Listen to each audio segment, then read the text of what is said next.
Hello, this is a rarity in that there is a squidge video with only one squidge in it, and it's not the squidge that you usually hear the voiceover of. It's me. Robbie is not right here next to me for the recording of this video. However, I just wanted to dive a little bit into the end stanza of England v Argentina.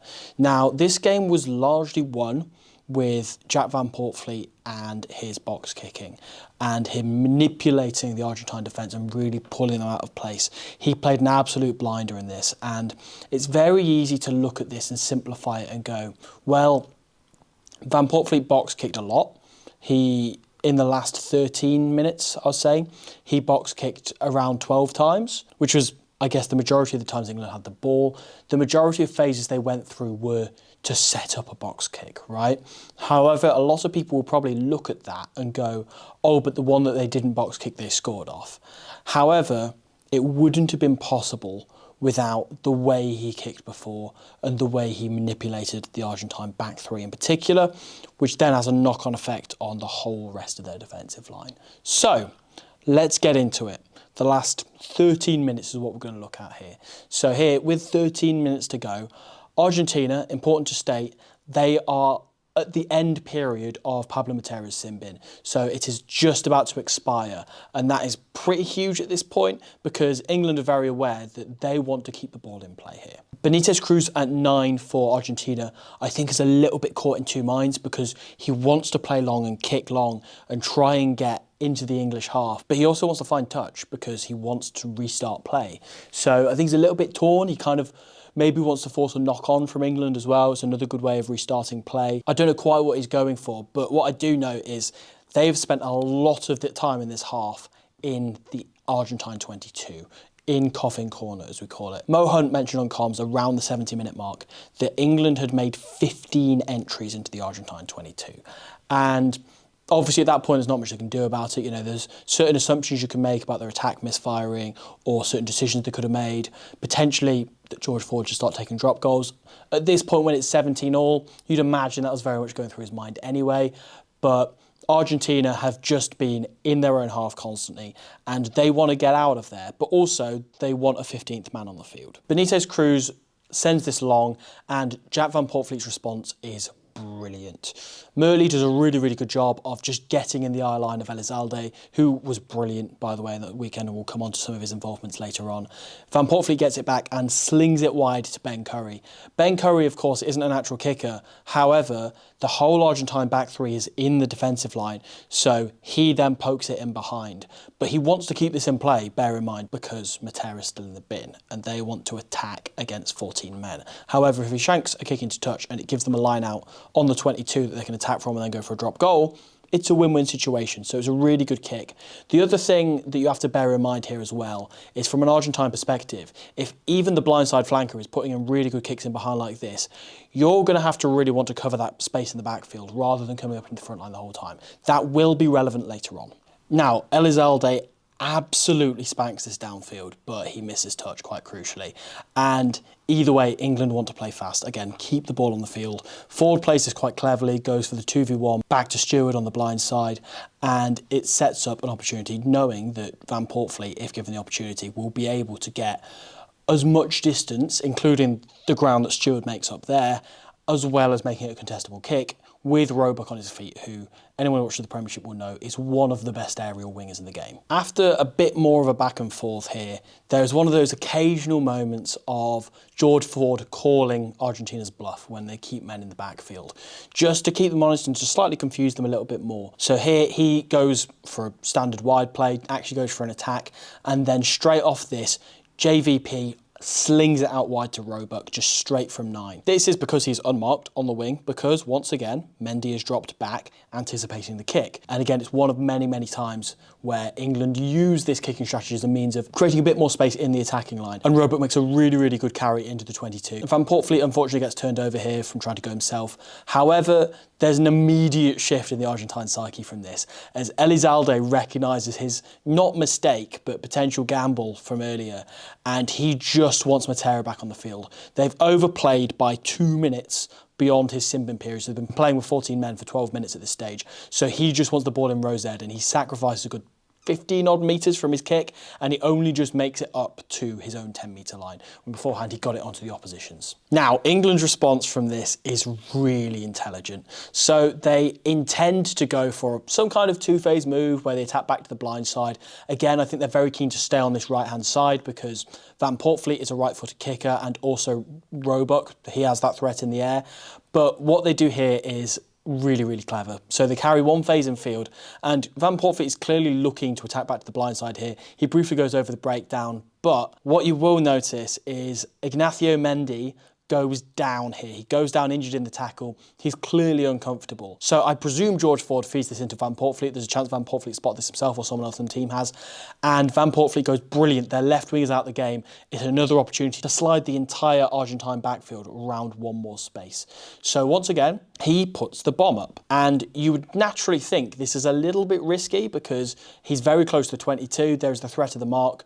But sometimes you have to question how big a threat actually is that, especially when you've got Tom Roebuck in the air, who, once again, makes it unlikely that the opposition will catch that cleanly. And it is a really good contest. Elizalde, I have to give such huge credit for, because he gets in the air brilliantly here and forces a knock-on from Roebuck. Now, at this point, this feels like a bit of a stalemate. It feels very repetitive as a fan, but there's quite a lot of time left in this game. I mean, there's 9 minutes left. England are in a really comfortable position here because they are just squeezing the life out of Argentina. The opportunities for Argentina to give away a penalty or to lose the ball, or to give away a knock-on, to give George Ford an opportunity to potentially go for a drop goal, those chances are increasing all the time. They're staying patient, they're buying more and more tickets to the lottery. At this point, Argentina make what could prove to be quite a crucial swap, in that they swap out Benitez Cruz, who, as I say, is an outstanding kicker, for debutant Agustin Majano. Majano is a right-footed kicker as opposed to the left of Benitez Cruz. So I thought this was an odd choice at the time when they're constantly pinned in the left-hand corner, and it's quite difficult to exit from there as a right-footer, especially as an inexperienced one. But I must say Majano did quite well, because JVP's next kick is not good. Argentina sweep it up brilliantly. They chance their arm to go for a bit of a line break. What at the time I thought they would want to do here is get to this forward pod, as they do, and find a 10 in the boot to potentially slap it downfield. Now, there is no 10 available in the boot, which is really unfortunate, because Caden Murley is looking to fly up into the line here because it looks like they're about to play wide. But with no 10 back there, they instead play another couple of phases. And it works out quite nicely. Majano goes for a really nice option here, trying to just put it along the floor and make it really awkward for Freddie Stewart. Again, as a right footer, this is a really difficult angle to clear from. And even though it takes a deflection, it's really good because it just puts England in a slightly sticky situation in their own half. Luckily for England, Van Poortvliet's next kick is touched in flight, so they get the throw into the lineup from there. Now, the next 6 minutes or so follow this exact same trend of England sticking the ball in the air, it being really closely contested, and Argentina either getting it and just clearing it back on England's terms rather than necessarily their own, occasionally getting opportunities but not really staying in the fight for them. And then England will get the ball and occasionally go for a bit of an attack, but nothing too threatening. I really like this one where Caden Murley spots that Grondona's not going to be able to block him, and it's a good kick by Van Poortvliet, putting about 10 metres in front of Elizalde, and Murley manages to win it back, and straight away, his work rate here is outstanding. He notices that George Ford wants to play from here because this whole kicking game is around generating momentum. So he gets back in the attacking line, ready to go again, knowing that Argentina, again, are keeping a strong backfield with at least 2 men back there. There was 3 on that previous kick, yet they still win it back. So they're not going to kick again. They're not going to go for that little roller over the top that a lot of nines like to put in. And so Murley stays in the attack, he gets another touch on the ball, and England managed to work up into the Argentine 22. Once again, them attacking here, blended with Van Poortvliet slowing it down and putting it in the air, makes it really difficult to defend. Van Poortvliet's penultimate kick of this set, let's call it, is near perfect. It lands in the 22 and Elizalde calls for the mark, and if it's an inch shorter, he won't be able to do that, and also, more crucially, it is straight into Murley's breadbasket because he's chased this really, really well. And this was nearly a turning point because Elizalde's kick here is huge. But once again, there is one more opportunity for England. As I mentioned earlier, the opportunity for Argentina to lose their discipline or lose their focus increases all the time, especially because there is so little time on the clock and everything is being played on England's terms, even if they don't have the points to show for it at this point. As I say, they're making a lot of entries in the 22 and not being very clinical with it, but that's fine because at this point, all they need is just some points and they've won the game. So Argentina here, they shovel it along and it's not a particularly structured attack. It doesn't really look like going anywhere. And Elizalde, for as brilliant as he's been, just forces it and tries to do everything himself, doesn't look after the ball in contact, and a pocket forward draw picks the ball up and runs with it. At this stage, England have a blind side of Guy Pepper, Tom Curry and Sam Underhill, and Caden Murley on the edge, but it's unlikely the ball's going to get to him at this point. And even with just 3 back row forwards, Argentina stick to their guns and go, no, we still need a 2-man backfield. We still need to watch both edges and the middle of the field, just in case one of these guys, including JVP, kicks it in behind. At that point, all it takes 80 minutes into a test match is England shoveling it a little bit along the line and Argentina half going to apply line speed and one slightly lazy run on the inside, I must say. Like, this opens up a bit of a gap here. And suddenly Argentina don't have the numbers to cover this space properly. If they have Matthias Moroni in the defensive line here, they can jam inwards. They've got this covered. They're not really worried about Murley on the wing, but at the moment, all they're thinking is, how do we cover a kick in behind? Because one bad bounce and we're done. And so Guy Pepper makes the break, streaks downfield, and Jack van Poortvliet does really, really well. His support line here is absolutely outstanding because it looks like he's overran the play. He turns the corner and gets in support, and it is only fitting that he scores the winning try himself. As I say, a lot of people will have looked at this and gone, we're level, why aren't we running the ball? Why aren't we trying to see what happens? But instead, if you flip that on its head, what they did here is they forced Argentina's hand. And this space would not have appeared in the defensive line if not for the fact that they've kicked so precisely beforehand. And more importantly than that, it's not just that it's precise, it is that they're all contestable. Van Poortvliet has always put them really high in the air and given both Roebuck and Murley really good opportunities to get under the ball. Really stress the likes of Elizalde, the likes of Mendy, the likes of Moroni in that back three. Now, to some people, this may just be a very brief reminder of why kicking battles are really important and also just really interesting. Like, this was a pretty good game, you know, it was obviously very well contested. I think it was extremely evenly matched. I did say with about 5 minutes to go, I thought that 17-all would have been a fair reflection of the game. But when you really look into kicking battles and really look into what the two teams are trying to achieve here, or more importantly, in this example, what one team's trying to achieve, whereas the other one, sometimes it's just survival that they're going for. And luckily with Elizalde, they had a huge boot who would get them out there a lot of the time. And that was a weapon that got Argentina on the front foot a lot. However, England managed to counter that with just being really, really smart with the way they kicked. So yeah, when you find yourself watching rugby in the future and you see kicking battles, whether it is like kick tennis, where it's straight back and forth, or if it's setting up box kicks and going the slow way about it, have a look and see what they're doing to the opposition backfield. That is the interesting part of this. And also, if there's line breaks that come off the back of that, what potentially may have caused that? What might the opposition wingers and fullbacks be thinking about in the back of their minds?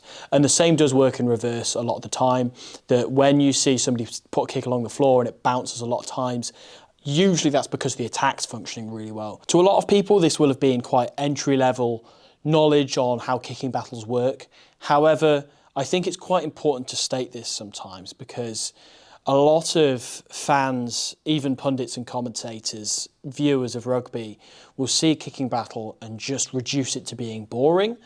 And it's not. I just think you have to view it as a game of chess, as this really was. I found this fascinating.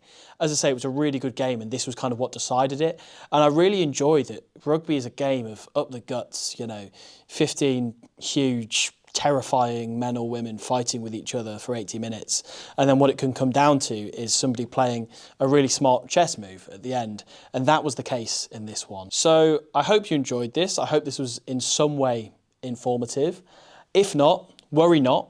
The other squidge will be back with me by the next video. So don't worry, this will not be a regular part of the format. But we've covered basically every other game of international rugby that happened this weekend. And I just wanted to pick out the thing that I found most interesting about this game. So thank you very much for watching. It's weird doing a sign-off without other squidge. So instead, I shall use Johan Uge to say goodbye. bonsoir. Get away from me.